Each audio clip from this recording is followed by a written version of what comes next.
Okay.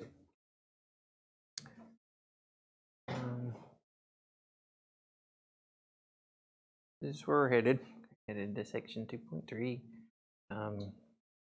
So we got a couple of people sick, a couple of people in quarantine, and then a bunch of Southerners gone today. So if you wonder where everybody's at, it's a mix. And then there's some people I have no idea where they're at that are not here. But mainly the Southerners being gone as well. We're at the end today. Let's see. Anybody have any Hawk stuff? Had some in this class, didn't I? I have questions. Maybe in my other class. I don't know. I got an email about nothing in here you can think of. All right. Well, we will start from the top. Come in.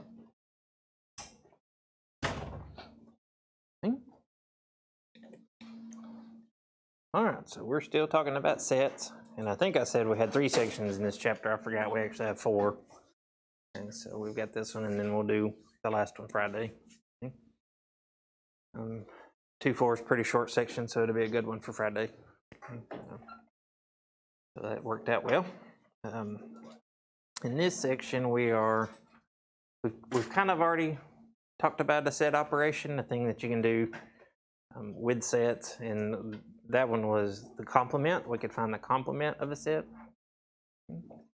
We're going to look at a couple more operations we can do with sets in this section, and then we'll also kind of look and see what those look like on a Venn diagram.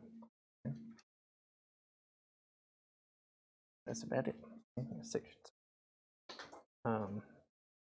Still says we want to use Venn diagrams to solve problems, so that's kind of a theme throughout this chapter.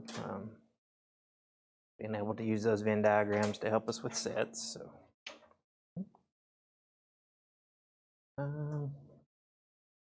So our first new operation we're going to do is called the intersection of 2 sets. Okay. And so our definition is that we have an element that's in one set and in another set, and that's in the intersection. And the intersection of 2 sets would be all the elements that are in both of the sets. Help you remember, because we're going to have another thing here in a second, to help you remember which one's which. Intersection. When you're driving, what's an intersection? Where you have 2 roads that come together, right? And you can kind of think about like one road like drives over the other road, right? They overlap there. Right? So intersection, that's what we're talking about. We're talking about the overlap, where 2 sets overlap. Okay. And then we have some notation there. Got this thing here. So our symbol for intersection just looks like an upside down U without a tail, I guess. So that means intersection. Okay. And then the definition part here, or the set notation definition part, just says the same thing we have said already. It's the set of all elements such that each element is in A and that element is in B. So it's just the ones that are in both sets.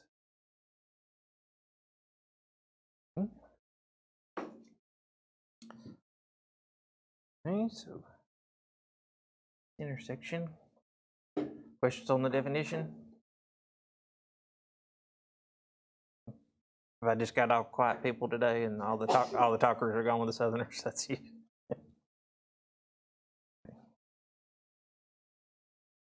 Okay. Let's look at this one. It says find the intersection of the sets A and B.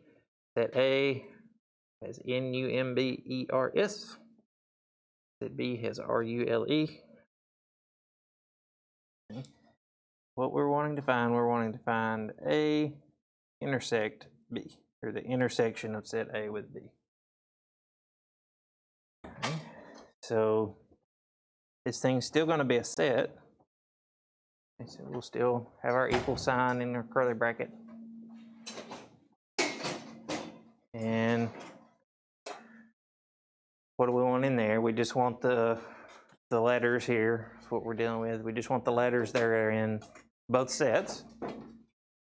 So you see any that are in A and in B? Yep, U, okay. E, yep, and R. And the order doesn't matter, so if you see them in a different order, that's fine. Okay, so that is our intersection. R is in both sets, E is in both sets, U is in both sets. So those are the ones in the intersection. Okay. All right. Okay. And you can also use a Venn diagram with these.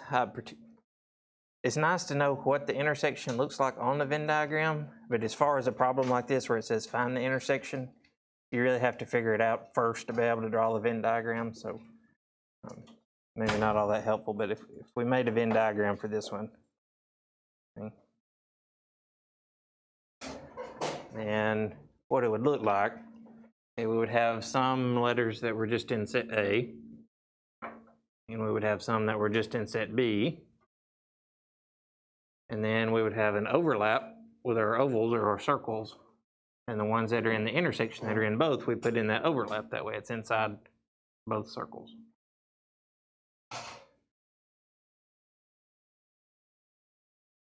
So the intersection, when you're looking at a Venn diagram, is the part where they overlap. Again, it's probably easier on this one to find the intersection first and then make the Venn diagram instead of the other way around, because this, if you're trying to figure it out from here, it can get a little confusing.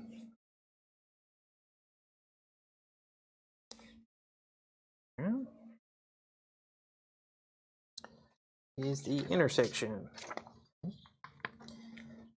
The next operation we want to look at called the union of two sets. Okay.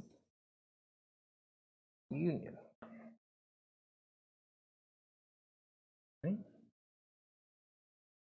So the idea here is that in the union of two sets, we're basically just putting the two sets together to make one big set. Our definition says it's the set of all elements in A or in B. So if you're in set A, you're in the union. If you're in set B, you're in the union. If you're in A and B, you're in the union. Okay. So we're really just combining the two sets. And the notation for this one's a little easier to remember because it looks like a U, and it's for union. So that's the one I remember, and I know intersection's upside down because union's a U, intersection's upside down.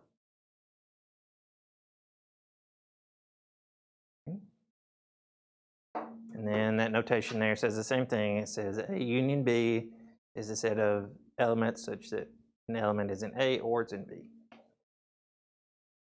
Just saying the same thing over again.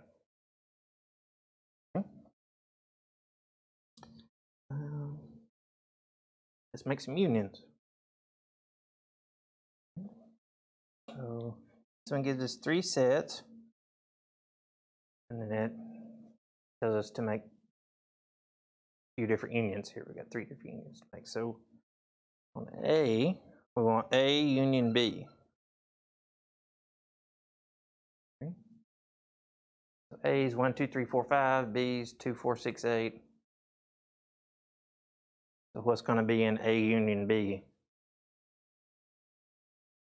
All of those. Okay? If it's in A or if it's in B, it's going to be in our union. So we've got 1, 2 is in both of these. That's okay. It's still in here. We don't have to write it twice. We just have to write it once. It's in there. 3 is in A, so that's in the union. 4 is in both, so that's in the union. 5 is in A, so that's in there. 6 is in B, so that's in there. And then 8 is in B, so that's in there.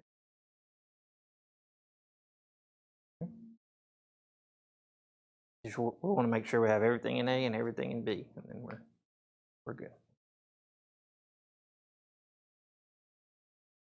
Okay. a little big. What about A union C? Well, we've got 1. 2 is in A, so that's in there. 3's in both, that's in there. 4's in there. 5's in there. 7's in there. And 9. I'm trying to keep from running into the last one.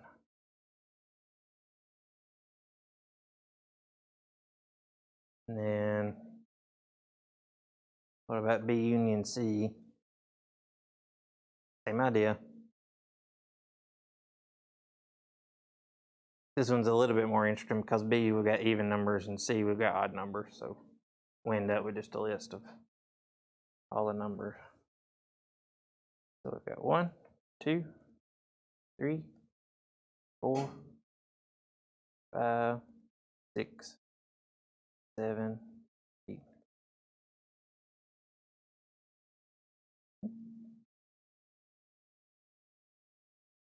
Got the idea? They're not hard on their own, right? Intersection, you just take the ones that are in both sets. Union, you just put the 2 sets together. Where you can get tripped up is forgetting which one's which. That's the main challenge there. All right. Okay, what does a union look like on the Venn diagram? So there's all of our unions.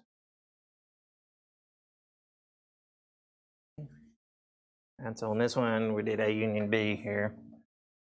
And so the union is anything that's inside either one of the circles. Is going to be the union there. So remember, the intersection was just the overlap.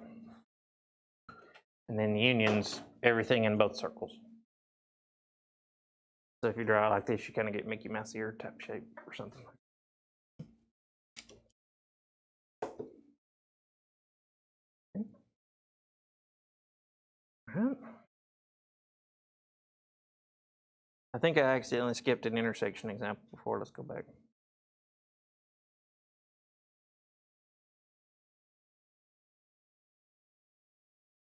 Maybe, maybe not. Oh yeah, sort of. This one's really easy. So it was just showing us what the intersection looks like. So it says we've got so many students that went skiing, so many students went hiking, and then we're reading off the Venn diagram to get the ones that went hiking and skiing. Okay. Get 13. So that was not really a big loss, so I skipped that one. Okay. So here's our back to where we were. Okay, let's look at one where we have to do both. Get through these here. So we've got union and intersection involved here.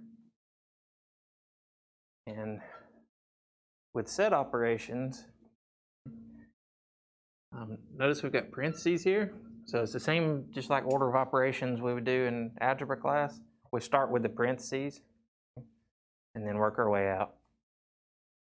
So on this one, the first thing we'll do is we'll do n intersect k. That'll make a new set.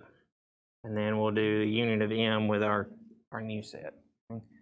And these things, no matter how long and complicated looking they get, you're just doing one operation at a time.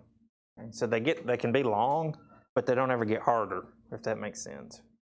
They just get kind of real repetitive. All right, so look at this one. So we're going to start with the parentheses. So we're going to do the intersection of n with k. So that's this set and this set. So to make the intersection of n with k,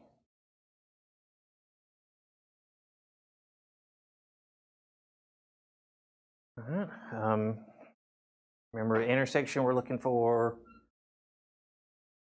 the elements that are in both sets. So You see any letters that are in both of those? I see O's, the first one I see. What else? N, yeah. N's in there, I agree. E. That might be all. Yep. And if you're not sure, one kind of little method to check is if it's in both sets, it means it's got to be in this one. Right? So I say, is M in the other one? Nope. Is O in the other one? Yep. Is N in the other one? Yes. E in the other one? Yes. Is Y in the other one? No. So you can kind of be methodical about that if you need to be. Sometimes they're easier just to look at, and sometimes they're more tricky. Okay, so there's our new set. So the sets we're using now, we've got to do this part. Right? So M union our new set. So we're going to use set M and set N to intersect K. So let me get a different color here. We're looking at this one and this one. Okay. So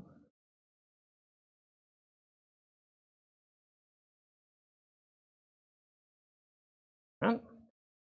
So with union, if an element is in either set, it's going to be in the union. So one kind of methodical way you can do that is you can look at the first set. So our first set here is M. That's M-A-T-H. So I know all of those have to be in here.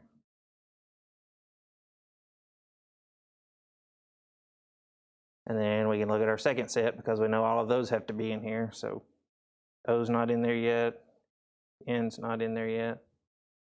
E's not in there yet. So there we go. And if you have one that's in both sets, you only have to write it once. And the order you write them down in doesn't matter. So just do whatever seems easiest to you.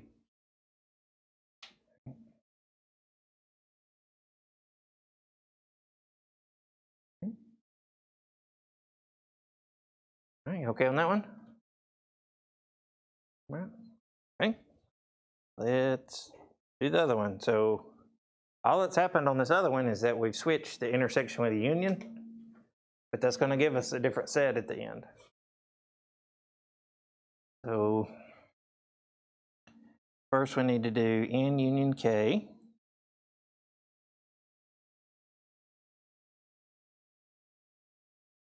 Okay, so we're looking at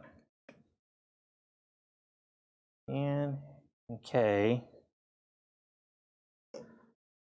And so if I'm doing that, I'm going to say, well, I know everything in N has to be in there, so I'll just copy N down.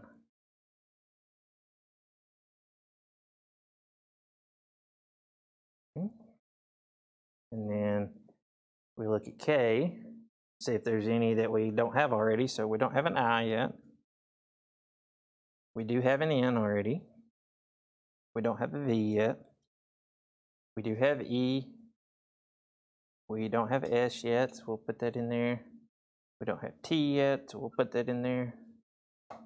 O's already in there, we're good with that one, and then we need an R.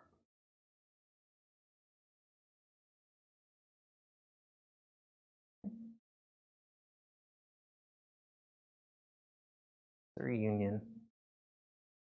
To me, unions are less fun to do because you know you're going to have to write down a lot. And intersection makes it smaller, so I guess I'm lazy. I like intersections better. Okay. All right, so now we're working with our new set and set M, and we're doing an intersection. Okay, so we want M intersect N union K. I'm going to write it down below it so we'll have plenty of room. So intersection, we want the ones that are in both. So I see that M is in both of them.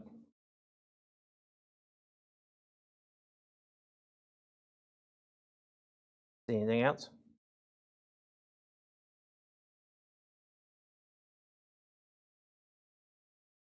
I see at least one more. T. Yeah.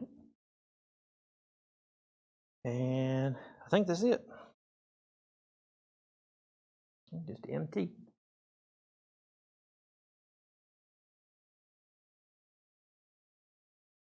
So the order these things are written in does make a difference.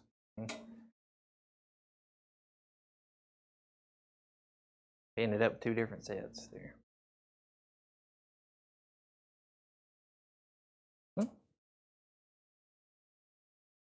Questions on those? Are you thrilled to death?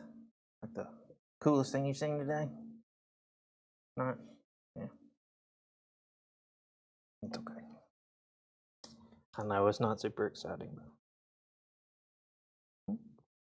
but the thing that makes this stuff interesting to me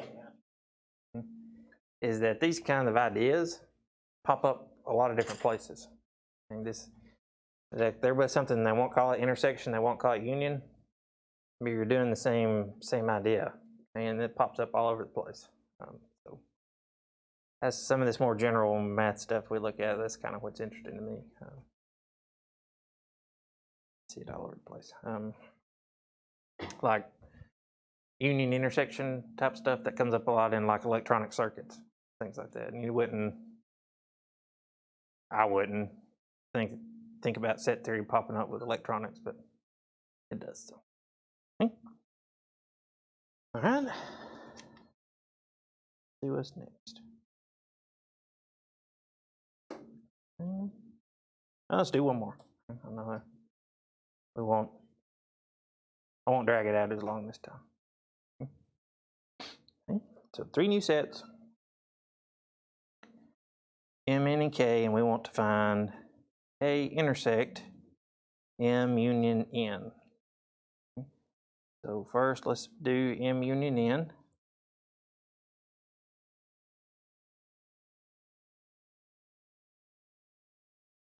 So we've got M, A, T, H in set M.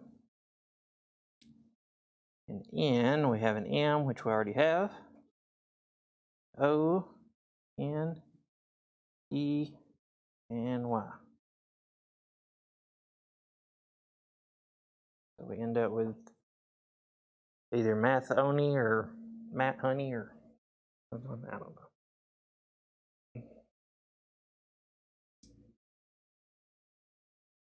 And then we want to take the intersection with K. So looking at this set and this set.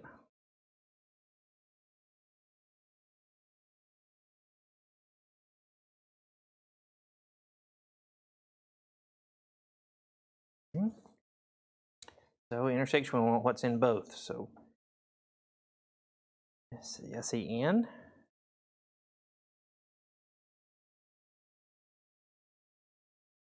See E. Any other ones? O. Yeah. In both, and yep, T's in both also. I was about to miss that one.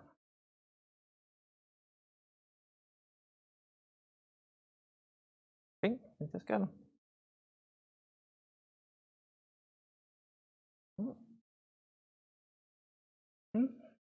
Think you got the hang of those a little bit? If you, and so like if you were just looking at this on your own and weren't here to see us work through these, and this can be confusing, okay, because it looks like you would have to do all this at one time, but you don't. You just do them a pair at a time. Okay, so start in the parentheses and then work your way out. And no matter how long of a complicated thing you have, just doing one operation at a time, and it's never any harder. Okay. That intersection and union there. Okay.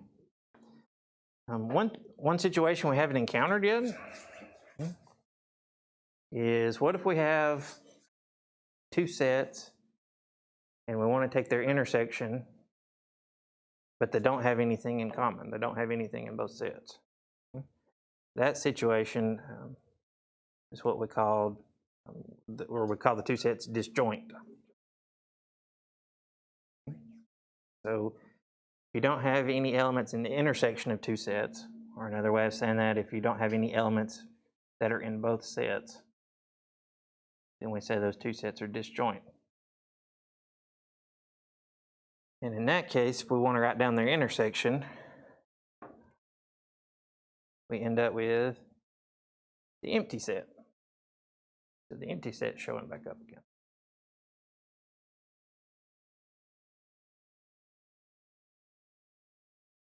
And then you could put this slide in the opposite order. You could start at the bottom and work your way up and say if the intersection of two sets is the empty set, and those two sets are disjoint.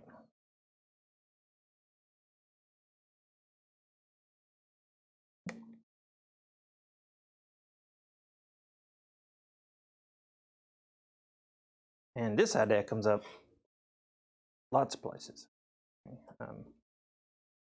The one right off the top of my head is if you're trying to figure out the probability of something, then usually we want, if you have multiple events you're trying to figure out, then we usually want them to be disjoint. We don't want to have any overlap. But that same idea, very prevalent in different fields. Okay. Okay. So think about this situation here.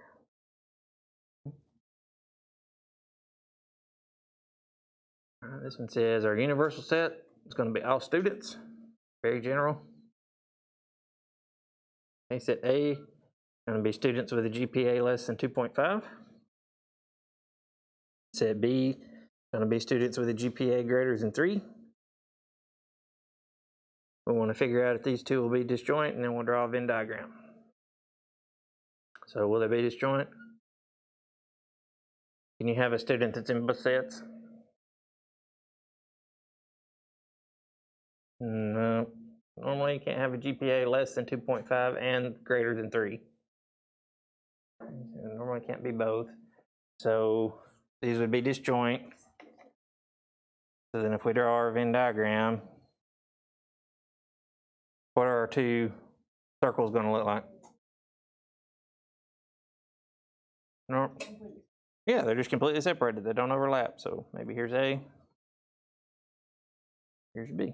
So if they don't have any overlap on a Venn diagram, they're disjoint. Okay. I did have somebody one semester point out a possible loophole in this I had not thought about, and I liked it. So their wording here is not quite specific enough to make this airtight that these are disjoint. You can tell what they're trying to go for. But a student in one of my other classes said, well, what if you have a student that goes to 2 different schools? Like they're taking some classes at one school and then taking some classes at another school.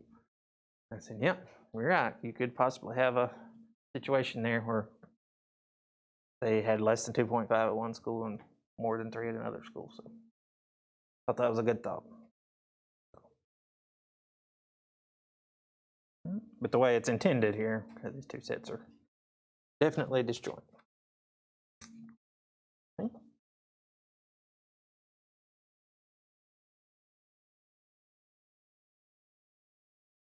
Okay. All right, this next thing, we're going to see it here in this chapter, and then we're going to see it again in another chapter. It's called, or they're called, there's 2 of them, they're called De Morgan's laws.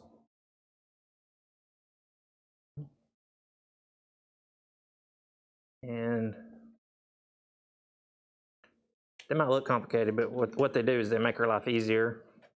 If we have a big complicated like string of set operations that represent something, then De Morgan's laws is one way we can simplify. Okay.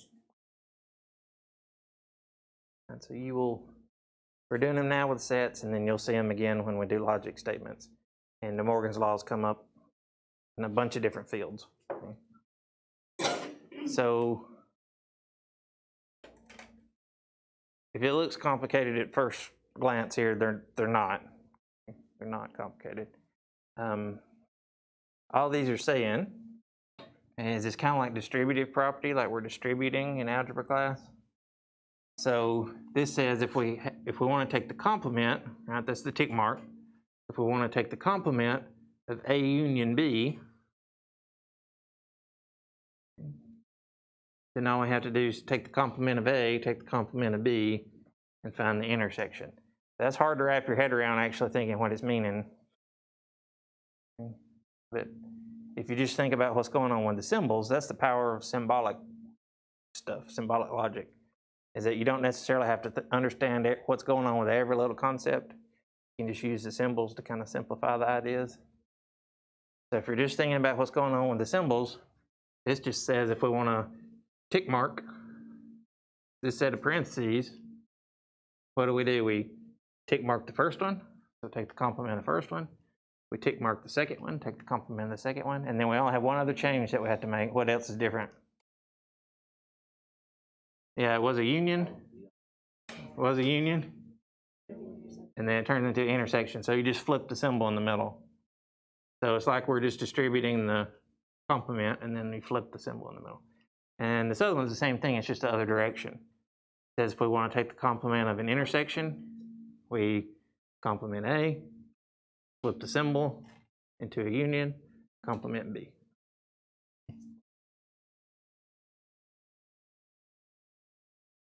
And how this saves us time and effort is that if you did not have the right side, and we're looking at the top one here, if you wanted to find the complement of A union B first, you would have to find A union B and then take the complement of that.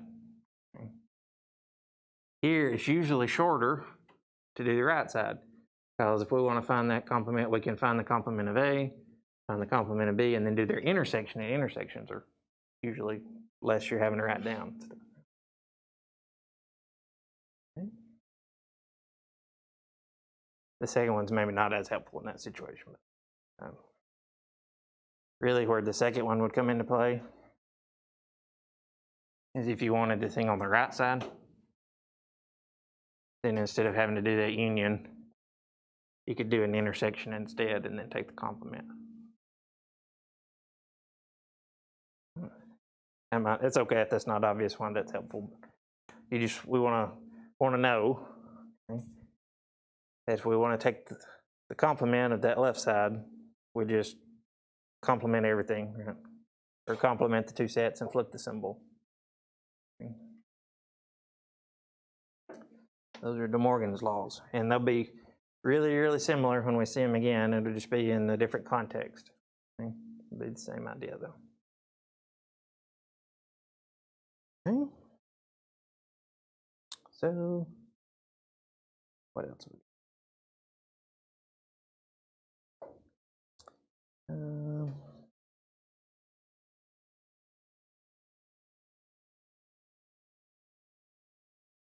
I'm not very interested in us working all the way through this one.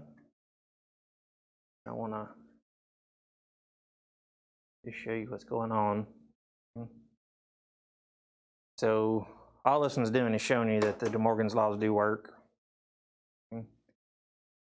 So we've got our sets here, and it says verify De Morgan's laws here, so we would have to find the left side and find the right side and show that they're the same. So first we would have to do A union B. Okay, so everything in A, everything in B. And then we would take the complement of that. And the reason why I'm not interested in doing this one is because this is one where our universal set's A through Z, so when you take complements, you get a big long set. Okay. Do that. And then on the other side, okay, we would take the complement of A, take the complement of B, and then find their intersection. And if you're willing to trust me, we won't have to walk all the way through it. Okay? You get the same set. You get the same set. That's where our equal sign comes in there. Okay? Remember, if two sets are equal, they have to have exactly the same elements. Okay? Let's see if I've got all the stuff in here. Oh, yeah, I got it all in here. So you would take A union B, get rock Hund, and then the part I don't want us all to have to write down, when we take the complement of that, okay, we get a big long set that's all the letters that weren't in A union B. And we go the other way, we'd have to find A complement, get a big long set, and B complement, get a big long set, and then take the intersection. If you check these, so when you get doing it this way, same set as you get doing it the other way. That's the idea of De Morgan's laws. Okay. One last idea in this section. Okay, I think one last, let me double check before. Yes, one last idea in this section. Okay, I won't lie to you.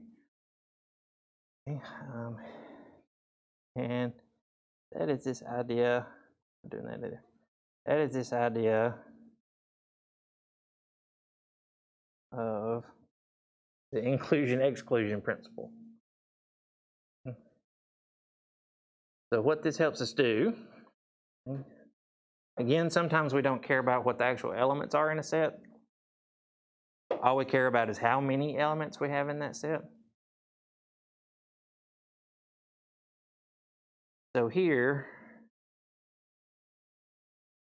the thing that we're interested in, where the inclusion-exclusion principle applies, is if we want to know how many elements are going to be in a union.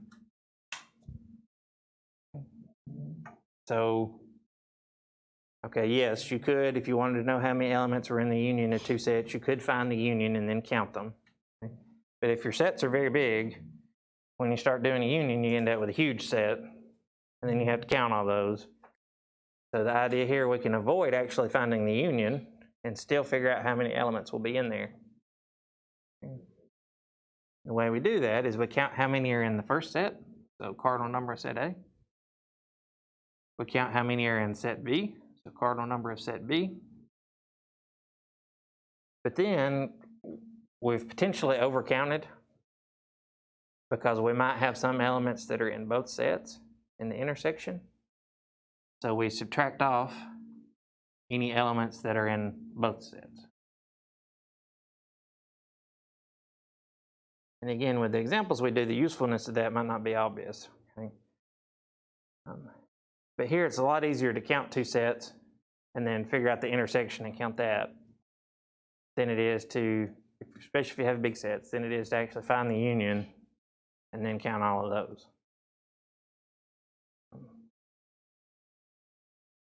And so let's look at an example, see how that's useful. Okay, so inclusion-exclusion principle. Okay, so let's look at an example. Okay. Got a standard deck of playing cards here, and luckily they explained to us what cards are in there because how many of you know all the cards in a deck of cards? Just like a couple, right? So I don't know, that's going out of style with the younger generations. Okay, it's been pretty steady ever since I've started teaching. Less and less people know about a deck of cards, so we're going to have, math teachers are going to have to find some other example before long. Okay. But they explained to us what we have in there. Okay. And we've got 52 cards total. There's 4 suits: clubs, spades, diamonds, and hearts. So clubs and spades are black cards, diamonds and hearts are red cards. So we've got 26 black, 26 red. And then we've got 13 cards in each suit. Okay, 52 divided by 13. 52 divided by 4 is 13. And it lists out our cards here. In this case, they're counting an ace as a 1. Okay. And going up. Okay. And then the kings, queens, and jacks, what we call face cards, just in case you're not familiar. So what we want to find on this one, we want to find the number of cards in the standard deck that are either clubs or face cards. So clubs or face cards. Okay. So really what we're doing here since we want clubs or face cards, we want to count all the clubs and we want to count all the face cards. So another way of saying that is that we want to know how many cards are in the union of clubs and face cards. Okay? You could just brute force it. Found this one. Our sets are not giant. You could brute force it, but it's easy to make a mistake and count a card twice. So our inclusion-exclusion principle here, what it's asking for is it's asking for the number of cards in the union of clubs and face cards.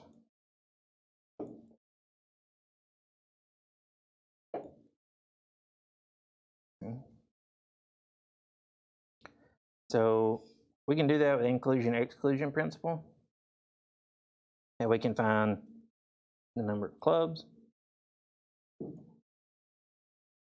plus the number of face cards, which it gives us both, by the way.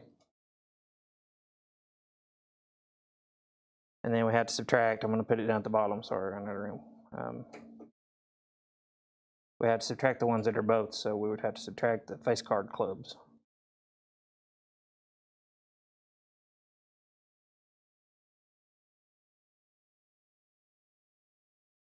We don't want to double count. So actually doing it, we don't need much room. So how many clubs do we have? We got 13 of each suit. So we've got 13 clubs. And then how many face cards do we have? It gives us that. We've got 12 on the face cards. And minus, this is the part we have to think about a little bit, but it's easy. We got to subtract the clubs that are face cards. So we've got 4, that's right. We'll have a king of clubs, queen of clubs, or 3, we've got 3. We'll have a king of clubs, queen of clubs, and a jack of clubs, right? Got 3 club face cards, yeah. And we're done there, so 13 plus 12 is 25, minus 3, 22. And maybe I didn't sell it well, okay, but this is one of the more useful things in this chapter. Okay? Really helpful when you're trying to count these unions.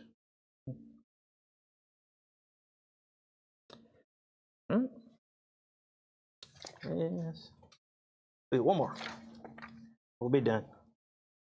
One more.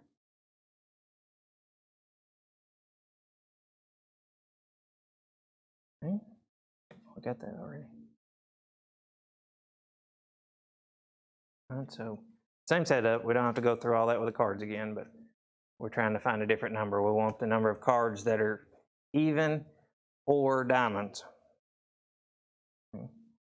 So here we need the number of even cards plus the number of diamonds minus the number of even diamonds.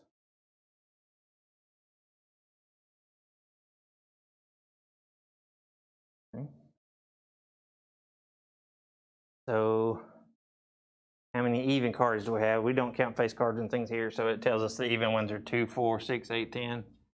So 5 of those, but times 4 suits. So we have 20 even cards.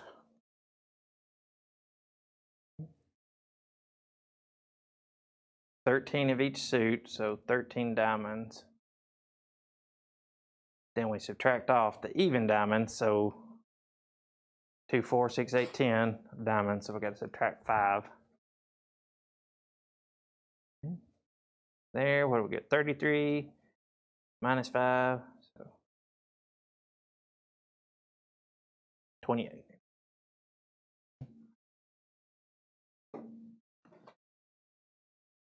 And that's a really good way to work those problems. Maybe I should have made you work one without using the inclusion-exclusion principle first. You'd be more happy about us learning that. It is useful, really useful. Questions? All right, go get some caffeine or something. And then I'll see you on Friday. Okay? Hope you have a good rest of your day.